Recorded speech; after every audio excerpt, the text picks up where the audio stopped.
넘어가겠습니다. 9절. 하나님 형상물의 사용은 마침내 우상숭배에 빠지게 한다는 거죠. 형상물을 교회에서 사용할 때 결국 우상숭배를 조장한다는 겁니다. 이런 종류의 공상에는 즉시 예배가 따른다. 왜냐하면 인간이 형상 속에서 하나님을 본다고 생각하게 되면 역시 하나님을 형상으로 예배하게 되기 때문이다.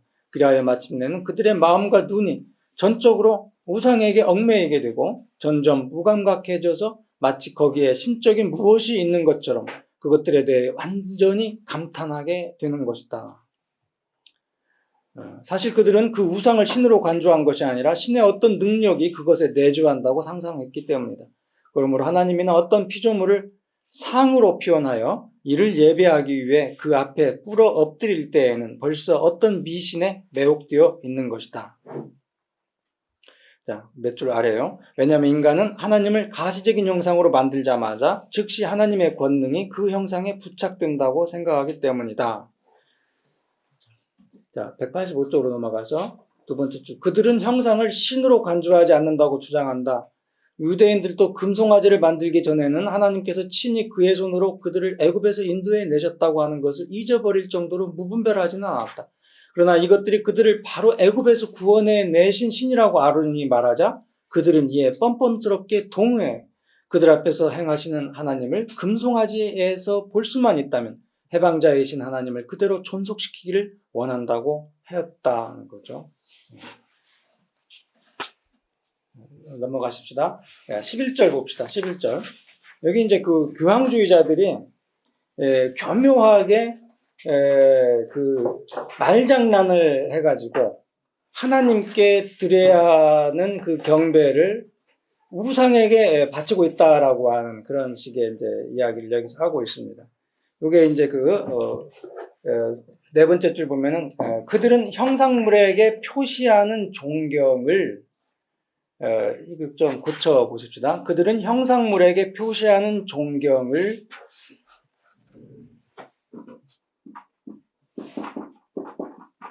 곧 성인숭배,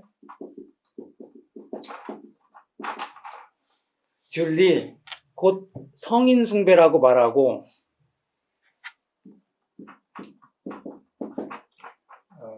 라트리,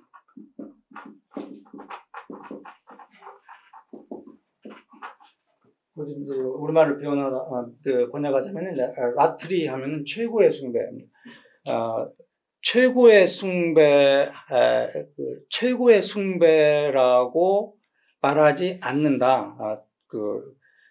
우상을 예배하는 것으로 말하지 않는다라고 하는 걸 하나님을 예배하는 것으로 말하지 않는다. 이렇게 라트리 하는 것으로 말하지 않는다. 하나님을 예배하는 것으로 말하지 않는다. 그렇게 좀 바꿔서 표현하면 되겠습니다. 이게 이제 라틴어에서 나온 말인데 이제 불어예요. 듀리 라트리 이건 성인 숭배 라트리 하면은 이제 일신 숭배, 하나님 숭배, 최고 숭배를 말하는 겁니다. 이렇게 말장난해 가지고 하나님께는 아무런 잘못을 저지르지 않고 듀리 곧 영광이라는 것이 조상이나 화상에게 돌려질 수 있다고 가르치기 때문이다라고 하는 거죠. 그러므로 그들은 다만 우상의 봉사자일 뿐 예배자는 아니기 때문에 그들에게는 아무런 죄도 없다고 생각한다는 거죠. 자, 몇 줄 아래. 그러나 라튜리인이라는 말은 히브리인들 사이에서는 예배하다라는 뜻을 지닌 데 불과하기 때문에 그들의 말은 형상을 예배하고 있지만 예배는 아니다라고 고백하는 것과 동일한 의미를 가지고 있는 것이다. 그러니까 그들이 헬라 라틴어 이걸 동원해 가지고 듀리 하면은 우상숭배, 성인숭배, 라트리 하면은 최고숭배, 하나님 예배 이런 식으로 이렇게 분리를 하지만 결국 하나다. 구별되지 않는다. 그거예요. 자, 넘어가십시다. 자, 12절 보면은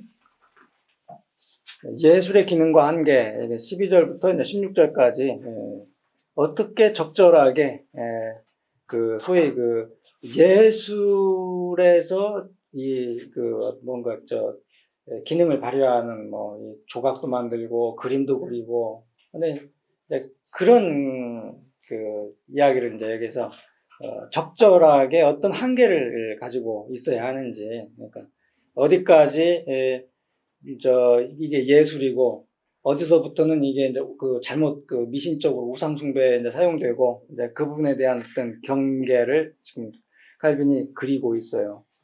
그래서 나는 절대로 어떠한 상도 허락되어서는 안 된다고 생각할 정도로 미신에 사로잡혀 있는 건 아니다는 거죠. 오히려 조각이나 회화는 하나님이 주신 선물이기 때문에 이 양자를 순수하고 정당하게 사용하기를 원한다 이야기를 합니다. 근데 아무튼 하나님을 보이는 형태로 표현하려고 해서는 안 된다. 이게 이제 다시 한번 출애굽기 20장 4절을 인용하면서 강조하고 있습니다. 아래에서 좀 내려와서 5번째 정도 보면 눈에 보이는 대상물 외에는 무엇이라도 회화로 표현하든가 조각해서는 안 된다고 우리는 결론 짓는다. 즉 인간의 시야에서 멀리 초월해 계신 하나님의 위엄이 보기에도 흉한 형상물로 말미암아 손상되어서는 안 된다는 것이다. 가시적으로 표현된 것에는 두 가지가 있는데 하나는 역사적인 것과 사건들이요, 다른 하나는 역사적인 사건과는 아무 관계가 없는 형상 또는 형태다. 자, 전자는 교육하고 교훈하는데 다소 유익을 주고, 그러나 후자는 내가 보는 바로는 쾌락 외에는 아무것도 주지 못한다고 생각한다. 칼빈이 장려하는 것은 바로 역사적인 사건과 역사적인 것들을 뭘로 표현하고 만들어내고 그림으로 그리는 건 이건 예술의 이건 영역이다라고 하는 거예요. 근데 보이지 않는 것을 뭔가 이렇게 마치 하나님을 보이지 않는 하나님을 그려내고 형상으로 만들고 이건 문제가 있는 거다라고 하는 거죠.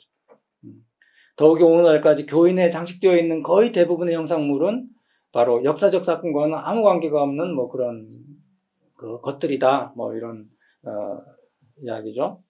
자, 13절. 교리가 순수하고 건전할 때는 교회가 형상물들을 거절했다는 거죠. 아까 500년경까지, 그러니까 초대교회 500년 동안은 교회가 그런 것들을 갖고 있지 않았다라고 그런 이야기를 했습니다. 그때는 교리가 순수하고 건전했을 때다 그렇게 이야기하는 겁니다. 자, 첫 번째, 우리가 만일 초대교회의 권위에 감동을 받고 있다면 종교가 아주 번창하고 순수한 교리가 우세하던 약 500년 동안 기독교회 내에는 일반적으로 형상물들이 없었다는 사실을 기억할 필요가 있을 거다. 그러나 성직의 순수성이 점점 쇠퇴감에 따라 교회를 장식하기 위해서 처음으로 그 형상들이 소개되었다. 자, 14절은 니케아 회의 787년에 열린 니케아 회의에서 형상물에 대해서 교회당 안에 설치할 수 있고 형상물에 예배할 수 있다라고 하는 그런 결정이 내려졌대요. 근데 이제 그 니케아 회의의 결론을 가지고 소위 반대편에 있는 사람들, 그러니까 교황주의자들이 칼빈의 입장과 반대되는 주장을 하고 있다 그런 이야기입니다. 칼빈이 12장에서 우상 숭배를 왜 배척해야 하는지 다시 한번 적극적으로 피력을 합니다. 12장의 제목은 하나님은 우상과 구별되며 하나님만이 완전한 예배를 받으실 수 있다. 이런 제목을 갖고 있습니다. 여기서 이제 참 종교, 제1절, 참 종교는 우리를 유일신이신 하나님께 결속시킨다라고 제목을 달고 있는데, 우리가 이미 이제 살펴봤습니다. 칼빈이 릴리전이라고 하는 말을 할 때, 여기 그냥 무분별하게 전부 종교로 번역을 했어요. 근데 이 단어는 좀 우리가 구별해가지고 1장 2절 1절에서 이 렐리기오에 대한 정확한 정의를 때리고 있거든요. 그러니까 뭐냐면 하나님에 관한 경외와 율법에 규정된 참 예배를 수반하는 신앙, 뭐 이런 의미입니다. 그러니까 여기서 종교다라고 하는 말은 좀 풀어서 하나님에 관한 두려움, 경외, 하나님에 관한 경외와 율법에 규정된 참 예배를 수반하는 신앙, 이런 식으로 생각하면 좋을 것 같습니다. 이런 참신앙이 우리를 하나님과 결부시킵니다. 이렇게 보면 됩니다. 하나님에 관한 지식은 냉랭한 사변에 기초한 것이 아니라 하나님께 대한 예배를 수반한다라고 하는 말을 우리가 살펴봤습니다. 자, 몇 아래 봅시다. 성경이 유일신을 말할 때에는 언제나 그 명칭만 가지고 논쟁하지 않고 하나님의 신성에 속한 것은 어떤 것이라도 다른 것에 귀속시켜서는 안 된다고 규정하고 있다는 사실이다. 이것으로 순수한 종교와 미신이 어떻게 다른가 하는 것이 또한 명백해진다. 그러니까 칼빈이 이제 하고자 하는 말은 하나님께서 존재하신다는 것, 또 하나님이 인간이 고안해낸 허구적인 존재가 아닌 것처럼 예배, 곧 하나님을 높이는 일도 하나님의 존재와 본성에 부합하게 이루어져야 한다라고 하는 말입니다. 바로 여기서 신앙과 경건 그리고 우상 숭배의 차이가 있다라고 하는 것이 지금 말하고자 하는 내용입니다. 넘어가겠습니다. 자, 두 번째, 차이점이 없는 구별이다라고 하는 2절 제목입니다. 여기서 이제 아까 11절에서 제가 말씀드렸듯이 교황주의자들이 나트리라고 하는 말과 둘리라고 하는 말을 굳이 써서 이 성인 숭배와 하나님께 드리는 예배를 이렇게 구별을 하려고 한다라고 하는 말을 했습니다. 근데 이제 칼빈은 전혀 구별이 안 된다 그 이야기예요. 이 나트리라고 하는 말과 둘리아의 구별은 하나님께 드리는 영광을 천사와 사자, 죽은 자들, 성인에게 드려도 아무 죄가 없는 것처럼 보이려고 고안한 것이다 라고 하는 이야기를 하고 있습니다. 넘어가겠습니다. 3절 형상 예배는 하나님의 이름을 더럽히는 행위다. 여기 솔리데오 글로리아, 오직 하나님께만 영광이라고 하는 말을 여기서 다시 우리가 확인할 수 있을 것 같습니다. 하나님께만 영광. 여기 갈라디아서에 나오는 말씀을 칼빈이 인용하고 있습니다. 바울은 갈라디아 교인들이 하나님에 관한 지식으로 깨우침을 받기 전까지는 어떠한 자리에 있었던가 함을 회상시키는 자리에서 너희가 그때에는 하나님을 알지 못하여 본질상 하나님이 아닌 자들에게 종노릇 하였더니 둘리하였더니 라고 말하고 있다. 바울이 여기서 나트리아를 사용하지 않았다고 해서 그들의 미신이 변명될 수 있겠는가? 분명히 그는 사악한 미신에 둘리란 명칭을 붙임으로써 나트리라고 하는 말을 사용했을 때와 마찬가지로 그 둘리를 정죄한다. 자, 여기 좀 길지만 좀 읽어봅시다.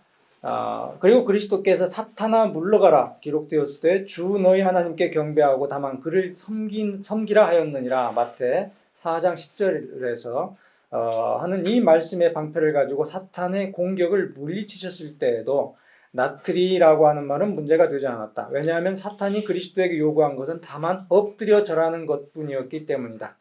마찬가지로 요한이 천사 앞에서 무릎을 꿇었다는 이유로 천사의 책망을 받은 일이 있는데 계시록 19장 10절 이하요. 그렇다고 해서 그가 전적으로 하나님께만 들어야 할 영광을 천사에게 드리고자 하였을 정도로 어리석었다라고 생각해서는 안 된다. 자, 그러나 종교와 결합된 경건한 행위는 어떤 것이라도 신적인 경향을 띠지 않을 수 없기 때문에 요한은 하나님의 영광을 손상시키지 않고 천사에게 꿇어 절할 수는 없었을 것이다. 실로 우리는 자주 인간이 예배를 받는 일에 대해서 보게 된다. 그러나 그러한 행위는 말하자면 세속적인 경우에 불과하였다. 그러나 종교는 이와는 다른 의도를 지니고 있다. 종교가 일단 예배 행위와 결합되면 하나님의 영광을 모독하는 결과를 가져오게 되는 것이다. 우리는 이 사실을 고넬료에게서 볼 수 있다. 사도행전 10장 25절. 그의 경건은 하나님 이외의 존재에게 최상의 경외를 드릴 만큼 그렇게 미숙하지 않았다. 그러므로 그가 베드로 앞에 엎드려 절한 것은 분명히 하나님 대신에 그를 예배하려는 의도에서 한 것이 아님은 의심할 여지가 없다. 그러나 베드로는 고넬료의 그러한 행동을 적극적으로 금하였다. 그것은 무엇 때문이었던가? 이는 사람들이 하나님에 대한 예배와 인간에 대한 예배를 분명히 구별하지 않기 때문에 전적으로 하나님에게만 속하는 것을 무차별하게 피조물에게 옮기지 않도록 하려는 것이 아니었던가. 따라서 우리가 오직 하나님 한 분만을 소유하기를 원한다면 그의 영광을 티끌만큼이라도 손상시켜서는 안 된다는 것과 그에게 속한 것은 어떤 것이라도 그대로 유지해야 한다는 것을 기억해야만 한다.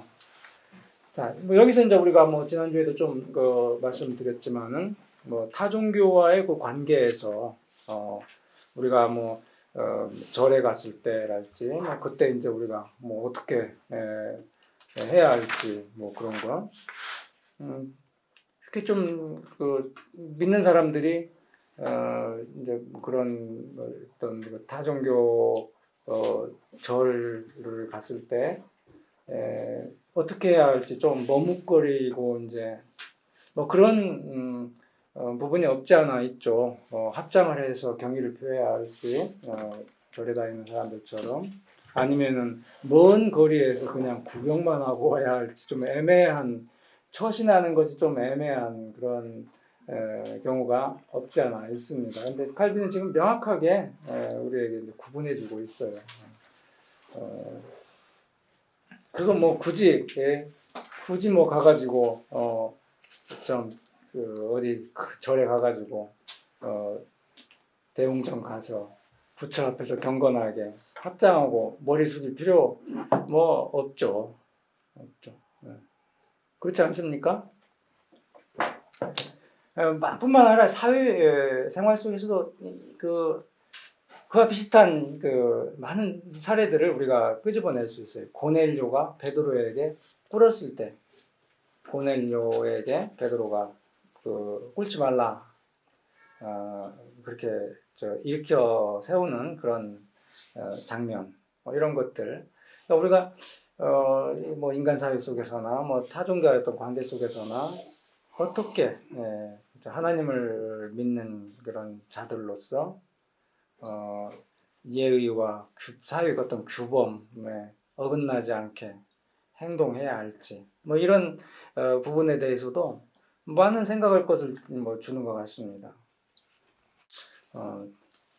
목사님들은 뭐 어떤 생각을 하고 계시는지 이제 일단 12장까지 이 전체 내용을 대충 살펴봤으니까 좀 다양하게 읽은 내용을 가지고 좀 토론하는 그런 시간을 가졌으면 좋겠습니다.